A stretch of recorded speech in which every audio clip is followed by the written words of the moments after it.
Hello, I'm Stephanie. I'm doing the 300-point Masters of Architecture at the University of Melbourne. I think what drew me to architecture was just, I really notice the spaces that I'm in.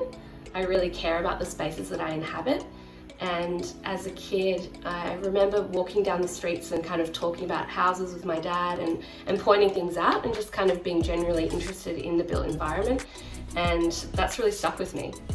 My bachelor's degree was in the arts department, mostly in English literature and Spanish, and after a few years working in publishing and journalism, I felt like I really needed to go back, and I was really happy to find that the Melbourne School of Design had begun to offer a Masters of Architecture for people with backgrounds other than architecture. One thing I really enjoy at architecture school is making models and like making them by hand. And yeah, I have to say I do take over my living room quite a lot, and I'm trying to make this 1 to 20 model relating to my Studio E project. I have a small child. She's now 4. She was 2 when I began the degree. And at first I wasn't really sure how she would fit into the Masters of Architecture, but I found that actually I've made a few of my projects sort of about her in a way. I made some pieces of children's furniture as part of an elective I did that was all about Bauhaus toy making.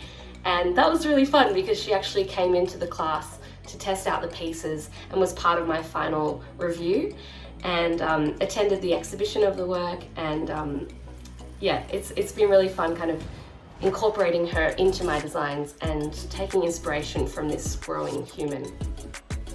Architecture shapes the world that we live in, so I think it does play a crucial role in how it can respond to issues around climate change. I think in Australia, architecture needs to think much more about the fact that we're living on stolen land and how we can, much more than recognise Indigenous sovereignty, but give spaces back to Indigenous people.